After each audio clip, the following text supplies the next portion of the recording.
O Senhor esteja convosco. Ele está no meio de nós. Proclamação do Evangelho de Jesus Cristo, segundo Lucas. Glória a vós, Senhor. Naquele tempo, quando as multidões se reuniram em grande quantidade, Jesus começou a dizer: esta geração é uma geração má. Ela busca um sinal, mas nenhum sinal lhe será dado a não ser o sinal de Jonas.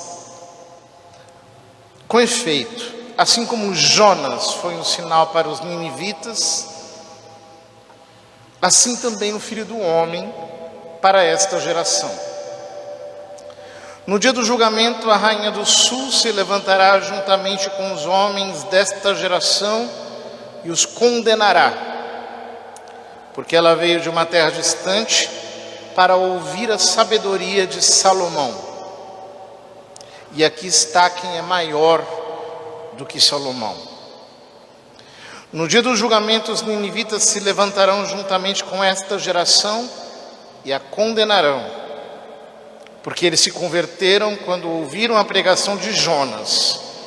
E aqui está quem é maior do que Jonas. Palavra da salvação. Glória a vós, Senhor. Podem sentar. Queridos irmãos e irmãs, eu me chamo Padre José Eduardo, sou da Diocese de Osasco. Fico muito feliz de estar aqui hoje, nessa igreja Nossa Senhora do Líbano, celebrando com vocês. E hoje Jesus, no Evangelho, se queixa. Se queixa porque ele diz: esta geração é má. E ele explica aonde está a maldade daquela geração. Essa geração é uma geração má. Ela busca um sinal, mas nenhum sinal lhe será dado a não ser o sinal de Jonas. Nós podemos dizer algo muito parecido acerca da nossa geração. A nossa geração é uma geração má. E por que uma geração má? Porque busca a Deus em função dos seus gostos. Porque busca a Deus em função de manifestações, de graças, de milagres, de sinais. A nossa geração é uma geração má, porque ela vai atrás de Deus quando ela se sente angustiada, aflita, e ela quer crer apenas quando vê demonstrações evidentes de Deus agindo, de como Ele age, de como Ele faz. E muitas vezes, mesmo vendo tudo isso, ela decai para a posição de pecado na qual estava antes. E Jesus diz: nenhum sinal lhe será dado a não ser o sinal de Jonas. Abaixo ele explica: com efeito, assim como Jonas foi um sinal para os ninivitas, assim também será o Filho do Homem para esta geração. Num trecho paralelo ele diz: pois assim como Jonas esteve no ventre do monstro marítimo, por 3 dias, o Filho do Homem estará no seio da terra, por 3 dias. Ou seja, Jesus mesmo interpreta a história de Jonas como relativa a ele mesmo. Jonas é uma imagem dele. Jonas é uma figura dele. É um tipo de quem ele é. Então o que Jesus está dizendo é, assim como os ninivitas fizeram penitência por causa de Jonas, por causa do sinal de Jonas, esta geração deveria fazer penitência, deveria se converter por causa do meu sinal. E qual é o meu sinal? O meu sinal é a minha paixão, a minha morte, a minha sepultura e a minha ressurreição. O meu sinal é o sinal pascal. E por isso ele diz, essa geração é uma geração má. Porque é uma geração que olha para a cruz e não se quebranta. É uma geração que recebe a notícia de que Deus se encarnou para morrer pelos nossos pecados, em nosso lugar, e não se arrepende. Essa é uma geração que troca Cristo por qualquer outra satisfação mundana. Esta é uma geração que troca a cruz por qualquer outra mensagem, que não se sente salva por Cristo, mas que se quer salvar a si mesma através de uma vida regalada. Essa geração é uma geração má. Todavia, eu gostaria de tirar uma interpretação alternativa desse texto. Uma interpretação que eu diria, uma interpretação moral. Por quê? Porque a cruz não é apenas um fato ocorrido há quase 2000 anos atrás, pelo qual eu sou salvo. Ou seja, a cruz não é um evento que passou e que, uma vez consumada, portanto, seus efeitos perduram até nós hoje. Todos nós, de algum modo, precisamos passar pelo processo da cruz. Todos nós precisamos passar pelo processo de uma morte,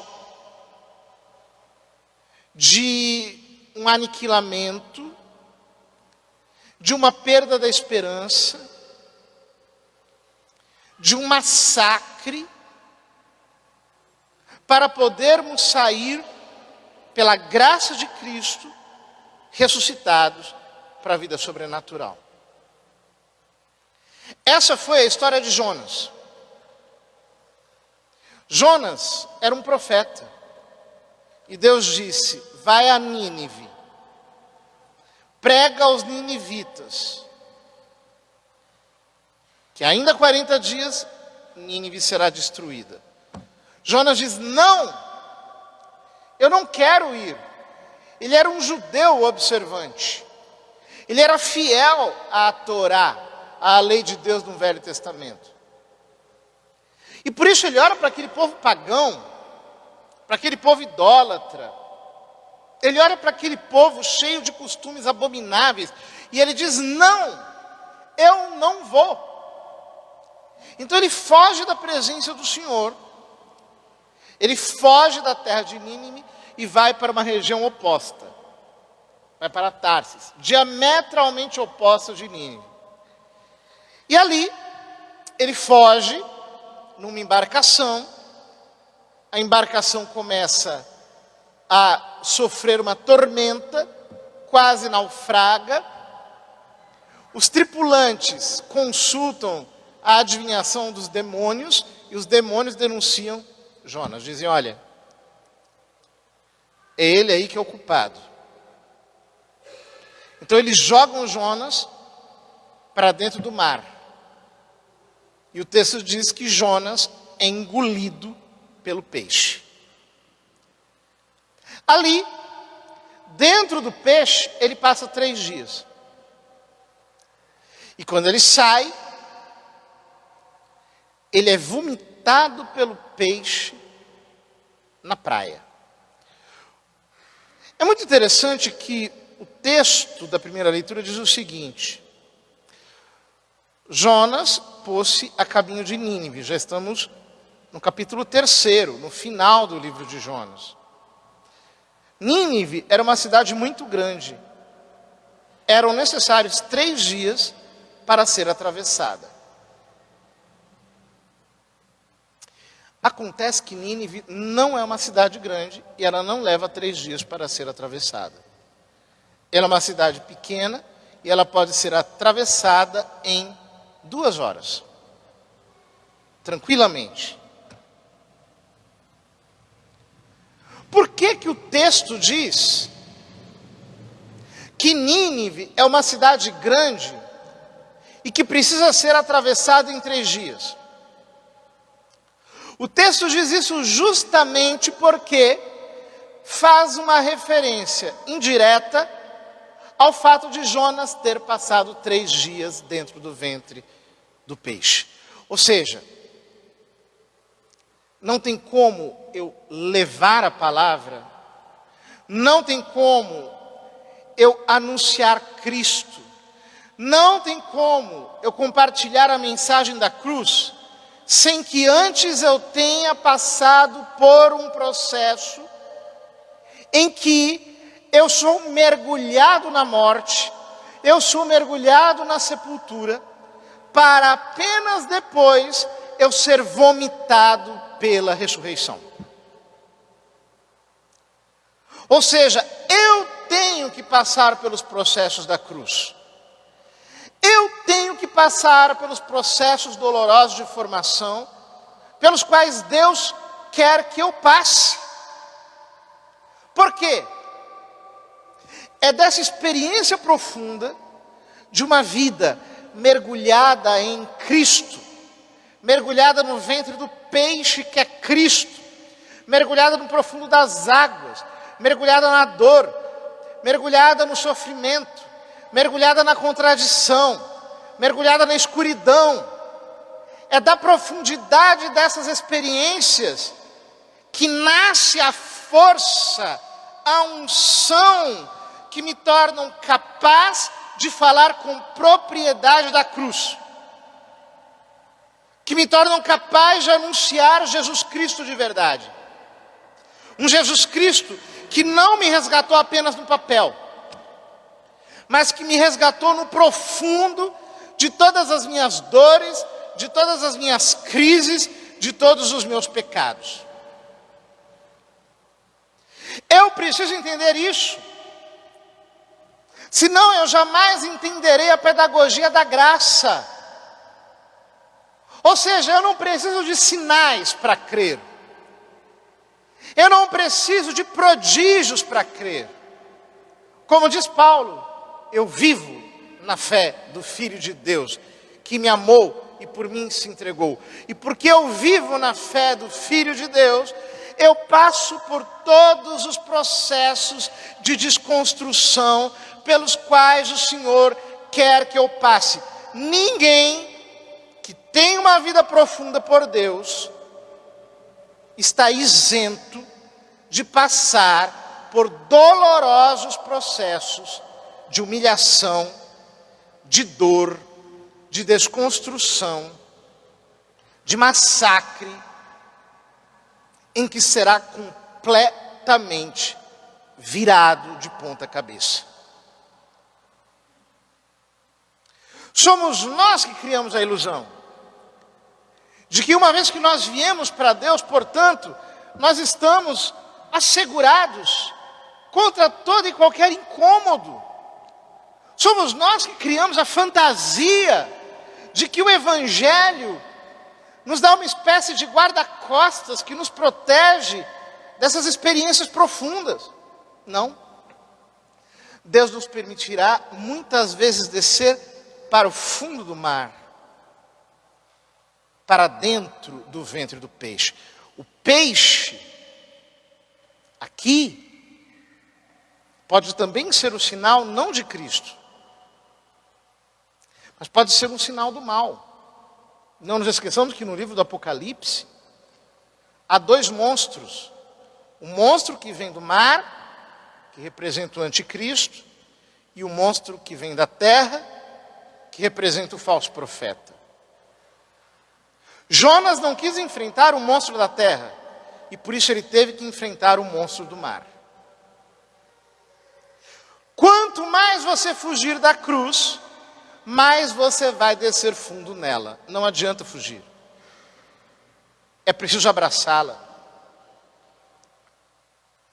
E é preciso aprender as lições que ela traz consigo. É preciso mergulhar nas lições que a cruz traz consigo, no momento exato em que eu estou, nesta fase pela qual eu estou passando.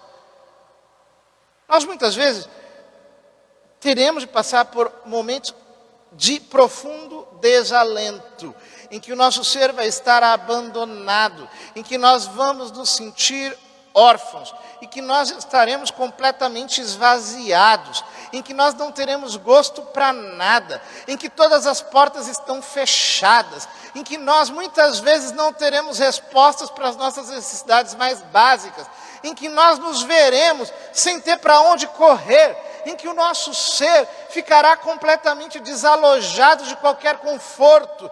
Todos nós teremos que passar por experiências nas quais nós vamos ter que beber a nossa miséria como água, em que nós veremos quem nós somos e o que nós somos capazes de fazer, a horripilância dos mais terríveis pecados. Todos nós teremos que ser confrontados com tudo aquilo de mal que há em nós. Mas é apenas quando nós passamos por isso que nós podemos ser vomitados na beira da praia.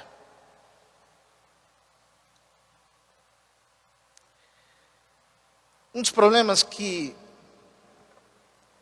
nós não entendemos é que o profeta de Deus não é um super-homem. Pelo contrário, ele é só alguém que foi vomitado. Ele é alguém que sabe muito bem que ele é. Ele é alguém que foi tão macerado, digerido pela vida, pela graça por Deus, que ele traz o odor das vísceras. Acho que você já foi a uma peixaria alguma vez na sua vida. Já deve ter sentido o cheiro do peixe. Imagine o que é Jonas fedendo a peixe, depois de 3 dias no seu ventre. Como aquele suco gástrico fétido estava impregnado no seu ser. Como ele se sentia asqueroso para si mesmo. O texto não nos diz que ele foi procurar uma ducha, que ele foi se lavar, que ele passou um tempo tentando se perfumar. Não, ele foi do jeito que ele estava. Atravessou Nínive pregando, ainda 40 dias Nínive será destruída. Ele saiu pregando, fedendo a peixe, fedendo vômito de peixe, que é a coisa mais fedida que deve existir. Ele foi levando a horripilância em cima da sua pele, arrebentado, nojento, asqueroso.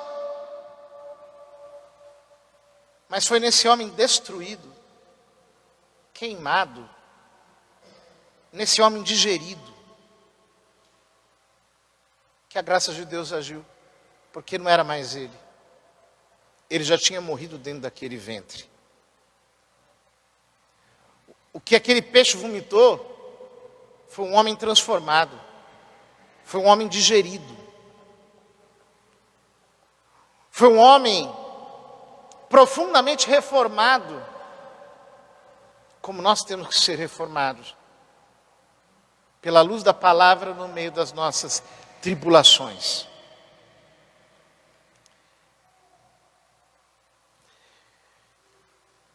O verdadeiro profeta não é um homem perfeito segundo os padrões humanos.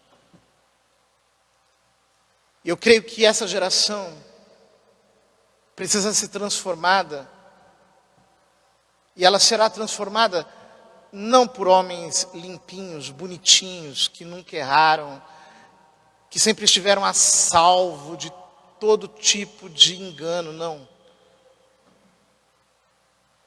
Eu creio que vai se levantar uma geração de traficantes convertidos, com os corpos cheios de cicatrizes, que passaram pelas piores experiências e que se tornaram pregadores da palavra. Eu creio que Deus quer levantar prostitutas, que um dia estiveram sujas no pecado e que talvez tenham um corpo marcado por doenças, para usá-las poderosamente com a sua unção, a fim de pregarem o evangelho para essa geração. Eu creio que Deus quer resgatar as pessoas que estão na sarjeta, no fundo do poço, nas piores situações, estes para os quais nós viramos o rosto. Eu creio que Deus quer levantar uma geração de apóstolos vomitados, fedorentos, completamente horripilantes, completamente desprezíveis, abjetos, diante dos quais se vira o rosto, para que através deles Ele possa fazer a sua obra.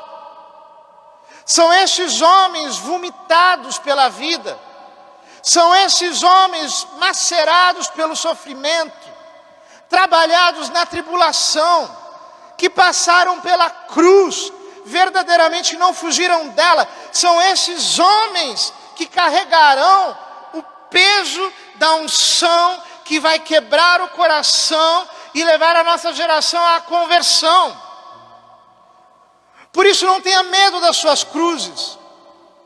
Não tenha medo das suas tribulações. Não se escandalize com o fato de doer, de sofrer, de você se ver como uma pessoa que estava no fim da fila.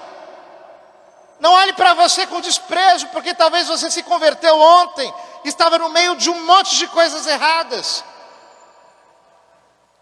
Há um Jonas para ser vomitado, e nenhum outro sinal será dado para essa geração, senão o sinal de Jonas. De homens que passaram pela cruz, que foram torturados, ou melhor, triturados, que foram despedaçados pela realidade, pela consciência de que não são nada e de que apenas Cristo pode salvá-los. Essa graça transformadora de Cristo, a graça que nasce do seu mistério pascal, da sua morte, da sua cruz, possa nos levantar, irmãos, possa nos fazer caminhar com verdadeira esperança, sabendo que se nós estamos dentro do ventre do peixe, não permaneceremos ali para sempre, mas permaneceremos o tempo necessário para aprendermos a lição da cruz, a fim de vermos que não somos nada e podermos, enfim, trazer a riqueza que Deus construiu em nosso interior. É preciso passar pelos 3 dias. Não importa se o caminho dura 2 horas, tem que passar pelos 3 dias. Não importa se a cidade é imensa, que se tenha que circular por 1 mês, tem que passar pelos 3 dias. Eu te convido a passar pelos 3 dias. Que esse mergulho na fé, na cruz de Cristo, na realidade do seu evangelho, possa ser a essência da nossa quaresma.